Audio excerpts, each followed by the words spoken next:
Olá, está começando mais uma resenha literária. Desta vez eu vou falar deste livro aqui, A Morte do Pato que Restou do Imbecil, do grande professor Olavo de Carvalho. A Morte do Pato, ou está aqui no livro, A Vida que Poderia Ter Sido e Não Foi, uma quinta série de patéticas descrições irritantemente realistas das egrégias espécimes nacionais e internacionais que compõem O que Restou do Imbecil. Esse livro aqui reúne 98 artigos que Olavo de Carvalho publicou no ano de 2002 nos jornais O Globo, Zero Hora, Jornal da Tarde e na revista Época. Bom, 2002 foi ano de eleições presidenciais no Brasil, eleições que o filósofo provava que eram uma grande farsa. Olha, os principais candidatos, Lula, José Serra, Ciro Gomes e Antony Garotinho. E a direita, cadê? O professor explicou nos seus artigos que a direita era a direita com que a esquerda sempre sonhou. A direita que, a rigor, a esquerda mesma criou para o seu próprio uso e deleite. Em outro artigo, Olavo de Carvalho escreveu o seguinte: todos os concorrentes são de esquerda e todos discursam contra um inexistente conservadorismo que, não tendo forças sequer para lançar um candidato, deve, por outro lado, representar nominalmente o papel de poderoso establishment dominante a ser destruído por qualquer dos quatro heróis que venha a ser eleito. E o professor pergunta: que sanidade, que instinto da realidade pode sobreviver a um tão completo e perfeito império do fingimento?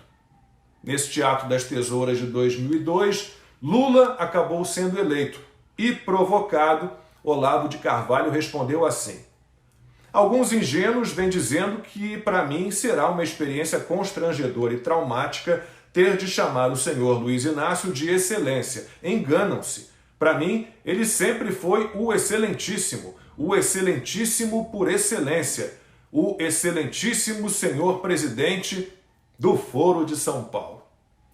A Morte do Pato tem vários textos sobre os narco-estados, sobre a ligação da esquerda latino-americana, da esquerda brasileira, com o tráfico de drogas, o terrorismo. E aí, não dá, claro, para escapar do Foro de São Paulo. Alguns trechos de artigos reunidos no livro. Que há uma articulação política entre Hugo Chávez, Fidel Castro, as Farc e a esquerda brasileira é algo que ninguém pode negar, pois essa parceria foi afirmada e reafirmada vezes sem conta pela própria esquerda, seja no Foro de São Paulo, seja nos dois fóruns sociais mundiais de Porto Alegre. A liderança esquerdista do Brasil está de braços dados com a Revolução Continental Armada, financiada pelo narcotráfico. Quem quer que se recuse a ver uma coisa tão óbvia, não estando ele próprio amarrado por algum compromisso com essa gente, é, na melhor das hipóteses, um ingênuo, um incurável ingênuo. Com certeza. E o livro, A Morte do Pato, vou mostrar mais uma vez, claro, fala muito do socialismo, do comunismo, do esquerdismo em geral. Mais alguns trechos que eu selecionei. Na alma esquerdista há algo mais que cegueira fanática, há um escotoma moral, uma doença da consciência, uma sociopatia no sentido mais estrito do termo. O mais notável fenômeno psicológico da última década foi o upgrade mundial do discurso comunista, que, por meio da pura alquimia verbal, transmutou o fracasso sangrento de um regime campeão de genocídio em argumento plausível para elevar ao sétimo céu o prestígio e a autoridade moral da causa esquerdista. Mais um. A esquerda consegue fazer hoje a opinião pública aceitar as teses marxistas da luta de classes e da supressão completa da oposição conservadora como sinais de moderação e tolerância democrática. O mundo fica assim dividido em duas categorias de pessoas: as saudáveis, tolerantes e equilibradas, adeptas do comunismo, sob qualquer nome que seja, e as radicais, insanas, fanáticas e autoritárias, adeptas de tudo mais. O lugar das primeiras é na mídia, o das segundas na cadeia ou no hospício. Aliás, o livro trata de um assunto ao qual eu também me entrego diariamente, né? A mídia atual, a velha e velhaca imprensa. Há vários artigos com críticas muito necessárias. Olha só. A visão que o público tem da realidade do mundo depende do que lhe chega pela mídia.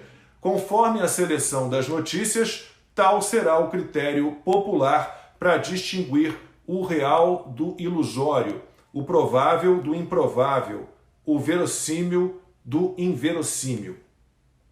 Uma parte considerável da mídia brasileira está sob o controle de servidores conscientes e inconscientes da desinformação esquerdista, encarregados de excluir do noticiário tudo o que possa dar aos leitores uma ideia do avanço de um processo revolucionário que, conduzido pelas vias suaves da estratégia gramsciana, deve permanecer discreto até que se torne irreversível.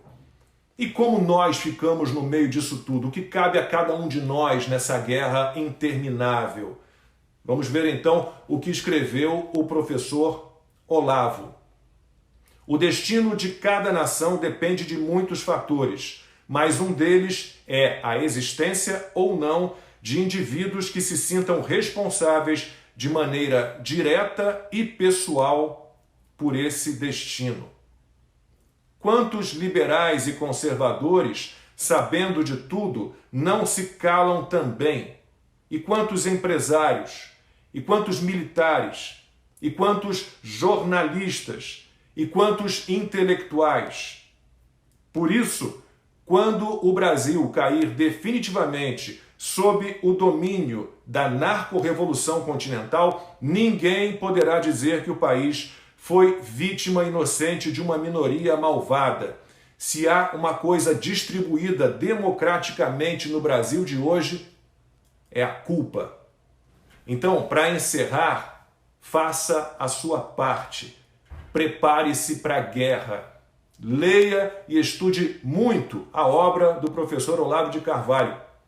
A Morte do Pato está em promoção na minha livraria digital, livrariadolacombe.com.br. Obrigado pela atenção e até a próxima resenha literária.